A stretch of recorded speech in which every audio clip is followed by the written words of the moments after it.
setiap kepercayaan, ada satu sosok yang diyakini sebagai pengakhir kehidupan. Adalah Psychopomp. Istilah ini digunakan secara umum, berasal dari kata Yunani Psychopompos yang berarti panduan jiwa.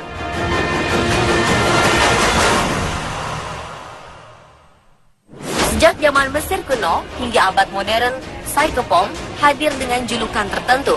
Sosoknya bisa berupa roh, iblis, bahkan dewa.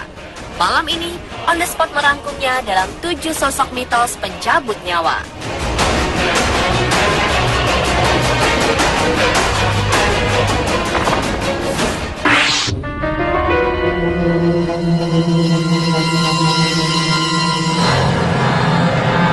Nama ini boleh jadi paling populer sedunia karena dikenal banyak orang. Sosoknya digambarkan sangat menyeramkan, dengan wujud tengkorak berjubah hitam membawa sabit. Konon, Grim Reaper mulai digambarkan sebagai pencabut nyawa sejak abad ke-15. Berbagai versi berkembang tentang caranya mengambil jiwa manusia. Misalnya saja, ia bisa membunuh hanya dengan menyentuh seseorang dengan jarinya. Kadangkala juga digambarkan bahwa kita bisa melakukan proses tawar-menawar nyawa pencabut nyawa di bagian Eropa.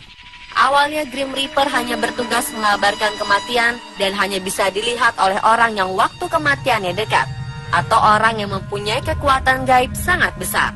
Sebenarnya, Grim Reaper hanya ada di mitos-mitos zaman dahulu dan dongeng dari mulut ke mulut.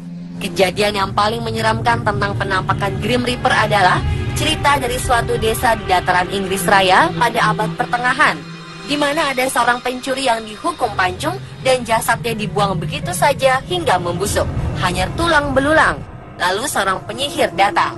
Konon, sang penyihir membangkitkan arwah pencuri ke dalam tubuhnya yang sudah tinggal tulang.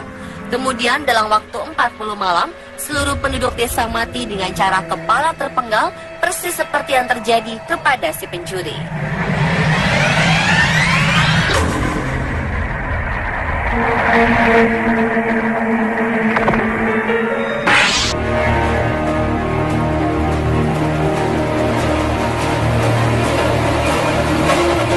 Anubis juga cukup populer.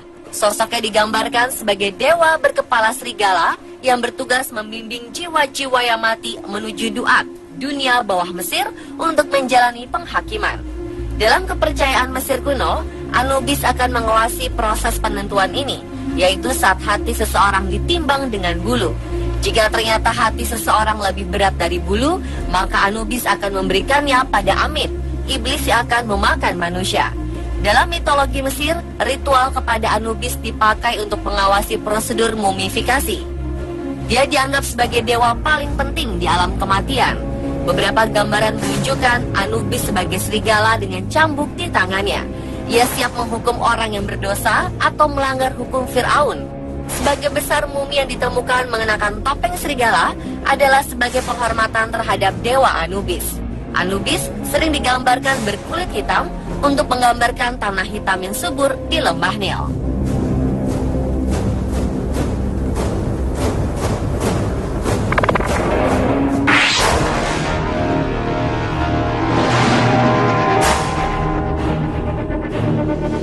Berikutnya adalah Thanatos yang merupakan dewa kematian dalam mitologi Yunani.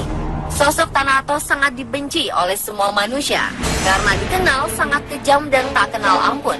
Thanatos biasanya digambarkan membawa pedang. Meskipun kejam, Thanatos merupakan dewa yang melambangkan kematian yang damai. Ia akan mengambil nyawa dengan sentuhannya yang sangat lembut seperti tertidur dan menyimbolkan sentuhan kematian. Berbeda halnya dengan Keres, saudara perempuannya yang merupakan roh pembantaian yang menakutkan. Thanatos digambarkan sebagai seorang pria tua bersayap dan berjanggut. Namun terkadang sosok yang digambarkan sebagai seseorang pria muda tanpa janggut yang dikelilingi kupu-kupu sebagai simbol roh orang mati.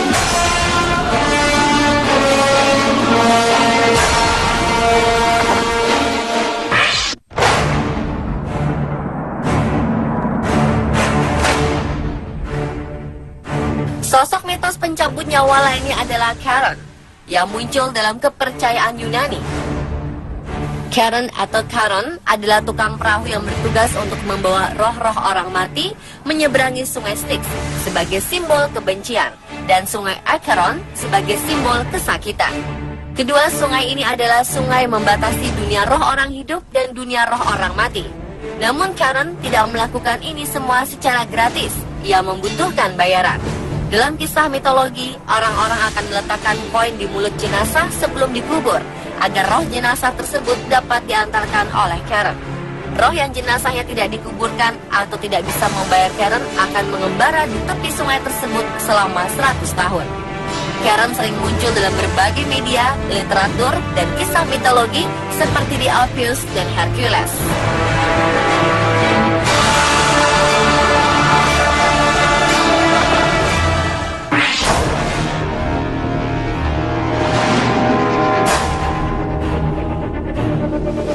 Yama adalah dewa akhirat dalam agama Hindu.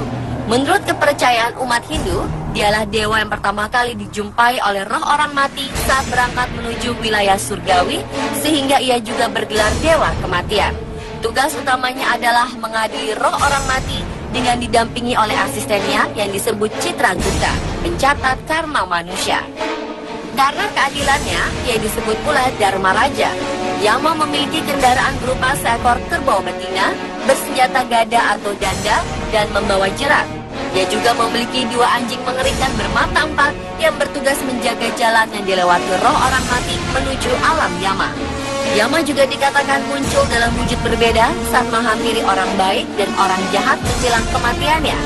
Untuk orang jahat, Yama akan terlihat memiliki kaki yang sangat besar dengan bibir tipis membara, mata sedalam ruang hampa, dan rambut yang terbakar api.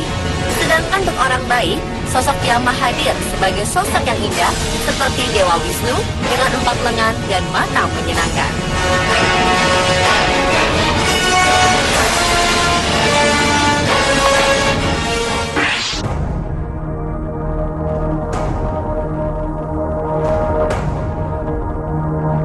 Osiris sering dianggap sebagai dewa Mesir kuno pertama yang secara resmi tercatat dalam berbagai naskah kuno. Osiris dianggap sebagai dewa kehidupan setelah mati atau akhirat, membuat sosoknya banyak ditemukan di makam dan piramida di seluruh Mesir. Ukiran tertua mengenai Osiris ditemukan di batu Palermo yang dibuat sekitar tahun 2500 sebelum Masehi. Catatan menunjukkan bahwa Osiris secara luas disembah orang Mesir kuno di berbagai penjuru. Orang-orang Mesir kuno amat percaya akan adanya kehidupan setelah kematian. Oleh karena itu, Osiris merupakan dewa penting dari semua upacara dan ritual kematian seperti mumifikasi dan penguburan. Osiris juga dianggap sebagai dewa kebangkitan dan kehidupan kekal. Sosoknya dipercaya sebagai pelindung orang mati dan menjadi hakim di hari akhir.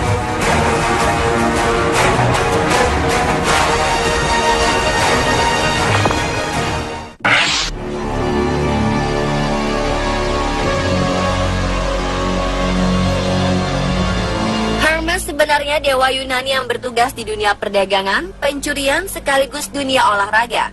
Uniknya, ia juga bertugas memimpin jiwa-jiwa orang mati ke gerbang Hades, yakni dunia orang mati. Di tempat ini, Charon telah menunggu dan membawa jiwa tersebut masuk ke dalam Hades. Hermes di Gunung Kelina di Arkadia. Simbol Hermes meliputi kura-kura, ayam jantan, sandal bersayap, topi bersayap, dan caducus, tongkat yang ia dapat dari Apollo. Sebagai dewa pembawa pesan, Hermes bertugas mengantarkan pesan dari para dewa di Olympus kepada manusia. Dalam menjalankan tugasnya, ia kerap mengenakan sandal bersayap. Hermes juga bertugas membantu para roh menemukan jalan menuju dunia bawah atau Hades. Hermes adalah salah satu dewa yang bisa dengan bebas keluar masuk dunia bawah tanpa halangan.